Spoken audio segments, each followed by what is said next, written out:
Hey guys, quick question for you.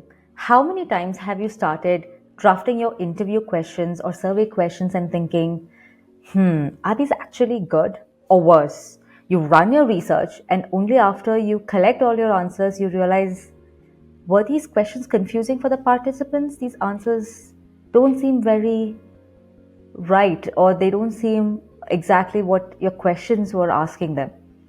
This is exactly the problem that I want to solve. Today, I wanted to share an AI workflow that would help you craft good questions. Crafting or framing good questions is the hardest part of research. If you badly frame questions, you get bad data, it's wasted time for you and for your participants, and when you synthesize them, you don't arrive at really good insights. And that's exactly what I wanted to talk to you about. And this video was actually made for my students, but then I realized this is not a problem that only junior designers or researchers face. This is a problem that I have seen PMs face, solopreneurs face, engineers who want to go and talk to customers and understand what are the current pain points or explore certain aspects of their service or the product with customers. So this format might help a lot of people. So let's take a look. Let me share my screen. Okay, so I have this, so I've used Claude Desktop and I've created a project called the Research Mentor. So this particular Research Mentor is specifically designed to help you craft or frame good questions only for interviews, for surveys, whatever it is. Here I have added few of the files where I've added context on what survey questions should look and feel like, what interview questions, what are good interview questions, what are bad interview questions. So I'll just show you guys what I have done. So I have made a table of what are the different types of research that we do, like problem-based research, which is specifically done for discovery, and the kind of methods we use that particular research for, like mental model mapping, listening sessions, when do we use it. So I have grouped different types of research that we do, what are the different objectives for which we do this type of research, and what are the methods that we generally follow in order to conduct these research, and when is it used. Along with that, I have also given some examples of, in the case of discovery, how do you craft questions and what are some of the weak examples. If it's an explanation is basically a space where you might be evaluating how well a product or a feature or a service works for people. You might want to test or validate that solution. You generally use it for usability testing, etc. So what are some of the good examples? What is a weak example? Similarly for exploration, interpretation, predictive, different objectives. But I have done a much more crafted detailed table, which I've added certain pitfalls or issues that people fall into when they frame questions. And I have set up a context on what we should not be doing and what a bad question looks like if it's a leading question and why it's a problem. And I've also given an example of what a better question framing looks like and why this works, right? So I have given enough context for Claude to be able to guide anyone who is asking whether the questions that they have crafted is good or bad, right? So based on this context, what you can do is you do not have to give any more context prompts.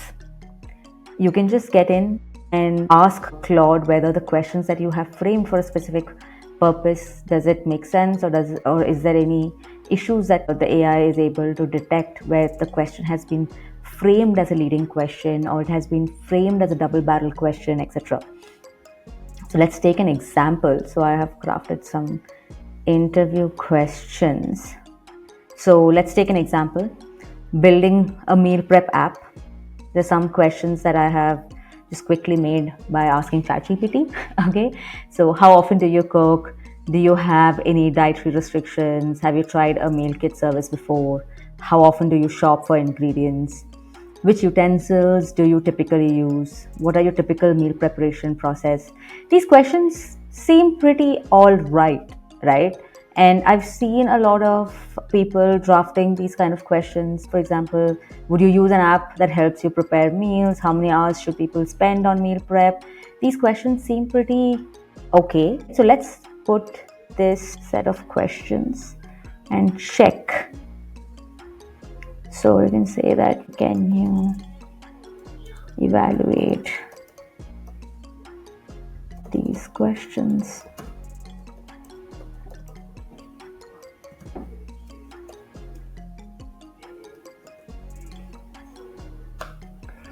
Okay. So the interesting thing that I have designed this entire workflow is that the AI will first ask you, let's get started. But before we dive into your questions, I want to understand what you're trying to achieve here. So it's always important before you craft questions to be very clear of your objective. So here it's giving you the options. Are you doing this for discovery? Like, are you understanding the reasoning and thinking styles of your customers? Or are you trying to evaluate a product or feature? Or are you trying to dive into personal stories and cognitive processes? Is it an exploration research? Right? Or are you collecting feedback or measuring usability? So in this case, let's say this is more of a discovery research. So let's say it's a discovery research. So how I have designed it is that, again, it doesn't quickly get into the task of evaluating your questions.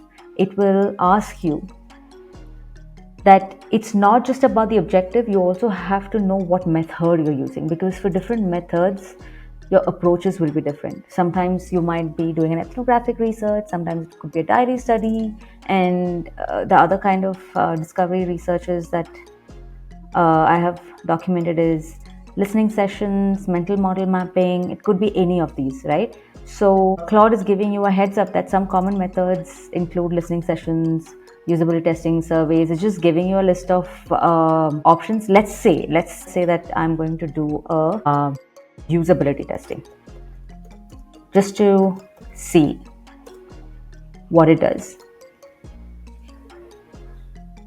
So here it's able to give you feedback that that method won't work well for this objective, and it's able to explain to you that usability testing evaluates existing solutions. But in the case of discovery research, you're exploring underlying reasons before you have a solution. So this also gives you constant feedback and helps you think, what is the objective of your research? What is the method that you're using? Which I find very few researchers, designers, or even PMs or anyone who is going for that research really understanding the objective and the methodology that they're going to use. Claude is going to recommend that for discovery, why don't you do listening sessions or a semi-structured interview instead? So let's do a semi-structured interview.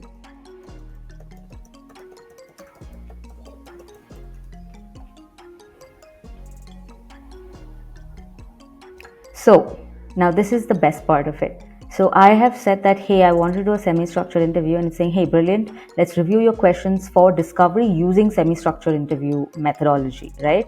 So now these are the questions that we had. How often do you cook? It gives you an assessment and says it could be better. I have specifically designed it such that it always gives you the feedback in this particular format, where you will understand the rationale as to why it feels like it can be better, and it also suggests how can you better craft that question and why that works. So how often do you cook can be better. It's too vague. Cook means different things. It could be microwaving, from scratch cooking. It won't reveal underlying patterns, which is a very important point if you're especially doing discovery research, right? So tell me about the last time you prepped a meal. Walk me through what happened from start to finish. Now this gets the actual behavior and context. It reveals their process and not just the frequency of cooking. So how often do you cook? Just get you a small part of the information, but the way Claude is suggesting that you craft it, it gives you a lot more understanding, in-depth understanding about the process of cooking, right? Do you have any dietary restrictions? Can be better. It's a closed question, misses the why behind it. So it's suggesting a better way to craft it is, how do dietary needs or preferences shape the way you plan and prepare meals? These are more open-ended questions. It helps your participant to think and talk about it.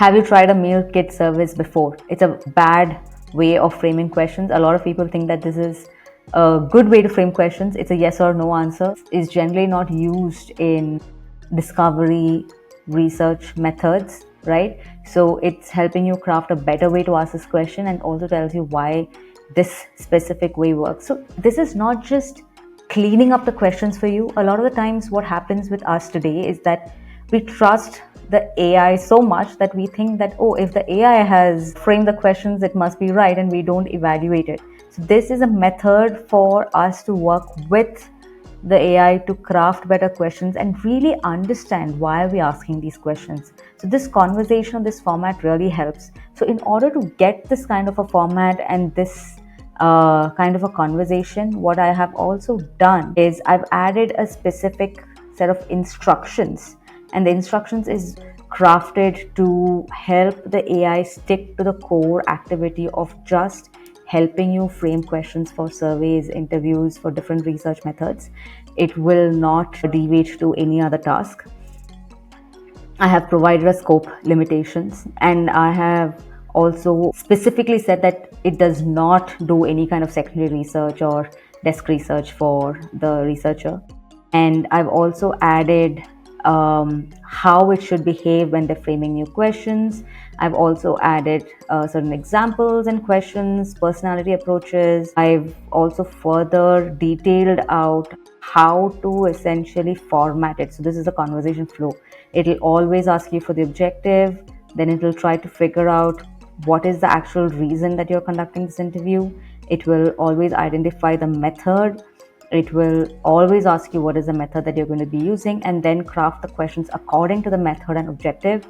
And it will see it would validate the method and objective alignment, and post which it will process your questions. So this is the format or the structure that I have followed, and there is a lot of other guidelines that I have given the AI, and I've also given it an example of how what is the format, the best format in which I would like to receive the critique for all the questions that I framed. So it doesn't only evaluate the questions that you have framed, it also crafts questions for you. So that's how I've designed it. But yeah, I think this is going to be super helpful for a lot of people today when they are planning to run their own businesses, starting with their own products. And a lot of us are conducting research, but generally people think it's just asking a question, right? That's what research is about. It is not. Framing the question the right way plays a huge role.